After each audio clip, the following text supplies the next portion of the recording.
This happened multiple times where I was elaborating upon something and someone threw me a total curveball that had nothing at all to do with the argument itself.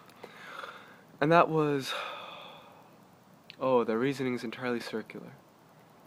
And I'm beginning to realize again just how elaborate this mind virus of linear reasoning is, and how terrifying it is. You know, just on the way over here, coming back from walking my dog, incidentally, my mother locked me out of the house, so I'll have to wait outside, so I might as well shoot this video. I saw a woman jogging, and I thought, I could take a photo of her right now and send it to, my would-be marital partner or whatever. Just because I take photos of everything. I think take photos of trees, I take photos of random things. I might, why not take a photo of a person? And the photo would be in its own sake, right? It would be spontaneous. It would be for its own purpose. But people don't seem to understand that. They always tend to seem to have this presumption that something must have a purpose outside of itself, that things can't arise spontaneously. And so, based on that is the notion that, well, things can't arise mutually. Imagine two things, let's take gender and society, for example. A number of people seem to presume that gender is a function of society. And then there's another part of town, that wants to have their butter side down, and says, oh no, society is a function of gender. It's nature that determines society, not nurture that determines the individual. But of course, it's both. A tapestry has another side when you turn it over, doesn't it? And this is part of the problem, the one-sidedness of individuals, the inability for them to see something, to look at something long enough to actually understand one's own interdependence with it. This is what Gabriel Marcel was saying, distinguishes a problem from a mystery. He says when you're examining being and the mystery of your own being, the ontological mystery, you become a part of it. And as one delightful philosophy professor said, quite delightfully, by analogy to a movie, it's almost like that film where that one tough guy is locked in with all these other tough guys, and he says, you think that I'm locked in here with you, but actually you're locked in here with me.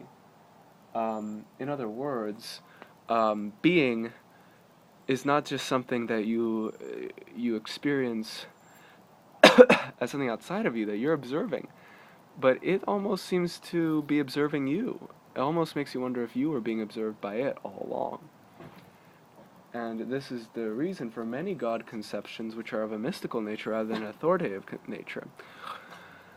But, unfortunately, most people don't seem to have that conception of God. They seem to feel that God is an authority, an uncaused cause, who provides meaning through reasoning, through logic, for everything, and it's hierarchical in nature. And this hierarchy is modeled in our minds after the hierarchy of tradition. Because remember, if you believe everything that your parents tell you, those things are established facts. That's one side of it. And you're being one-sided, though, I think, when you take those facts and you presume them to be superior to these opinions.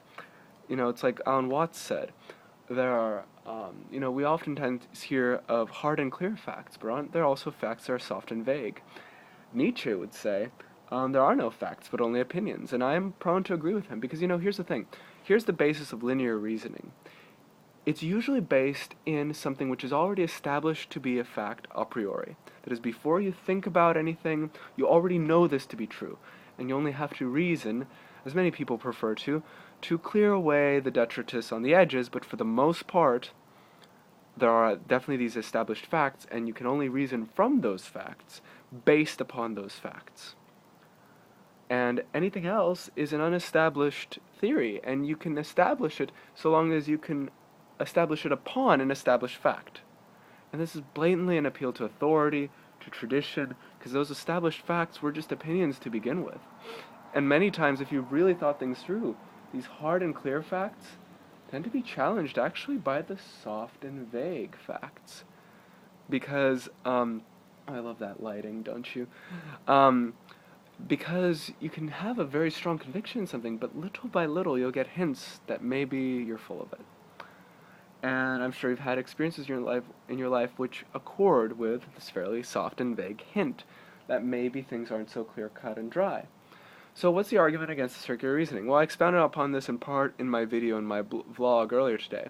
I'm a bit calmer now, but I don't necessarily think that everyone who hates on circular reasonings is a Nazi, and I didn't realize, but my outburst of anger earlier just would have probably seemed totally absurd. And it's quite ironic because a lot of this stuff I actually learned from Heidegger, who actually was a part of the Nazi Party, but I don't necessarily think that influenced his metaphysics in a poor fashion. I didn't even realize, though, until the anger really was reaching a fever pitch, that I was that angry, and I didn't expect myself to be so calm in filming this, so that's also counterintuitive. Pumpkin, calm down. But as you can clearly see, things do occur spontaneously in life. They can't be logically explained. 100%. The very fact that something exists, the very fact that we have impulses, the very fact that we're here, seems ultimately to be an unknown, and we might never know why that is. But given the nature of spontaneity, that things can arise out of nothing, it also means that things can arise both out of nothing and can arise mutually.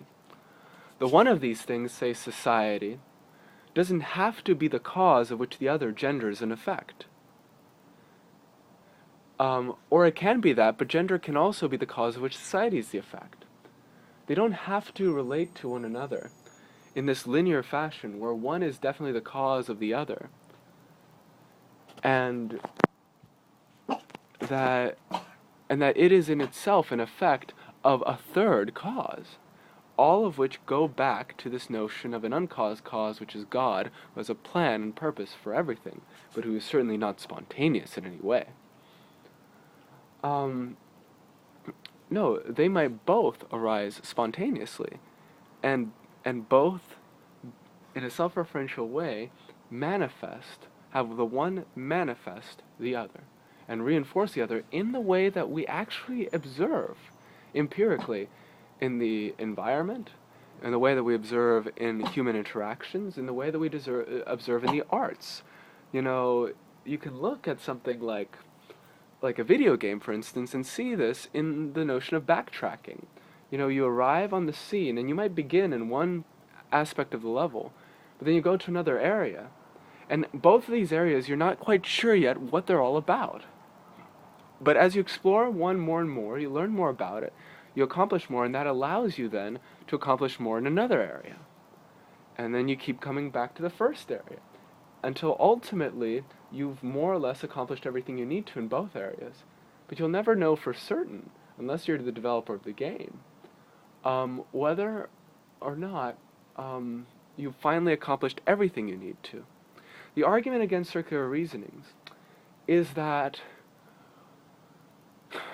you can't establish a system of thought where all the variables are unestablished. In other words, you have to have an established fact, and based upon that, you can draw inferences.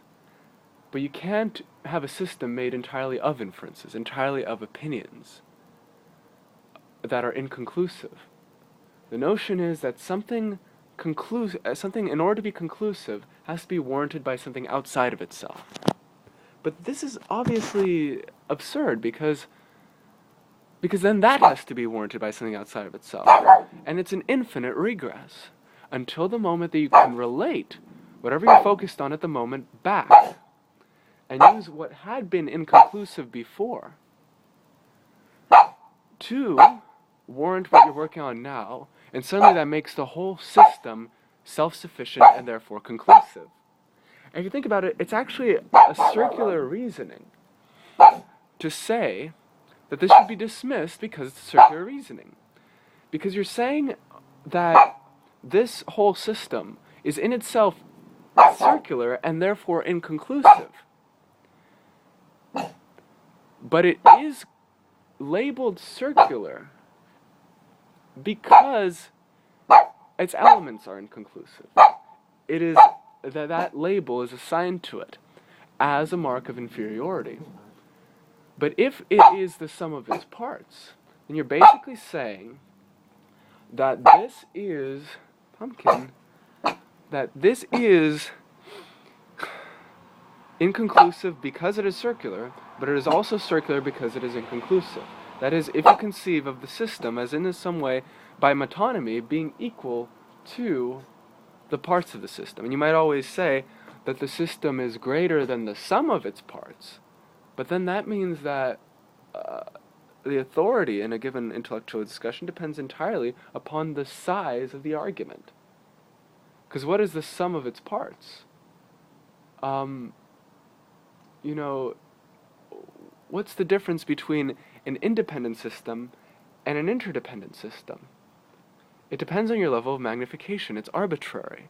You can see something as being sufficient to itself, or you can see it as part of some larger system which is sufficient to itself. And the more you scoot back and step away from it, the larger it seems to become. And at each step you could say, well, you know what, this is it, this is conclusive. Or this is the system which is greater than the sum of its parts. And when you say it's greater than the sum of its parts, you're saying it's subverted all of the other systems that you saw at earlier levels of magnification. So basically, power, in this case, depends upon size. The further back you go, the more of the earlier systems are subverted to this greater power.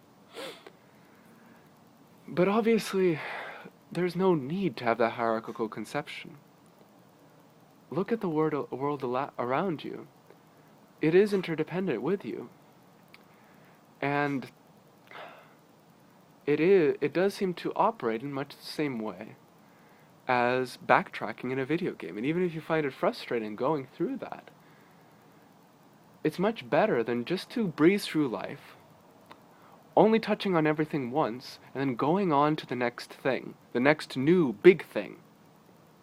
Or finding the deeper cause underlying this effect. Never really arriving at any kind of a conclusion, but flattering yourself that at least you're not linking everything back like those pesky circular reasoners. It's like looking at a tree and only seeing lumber.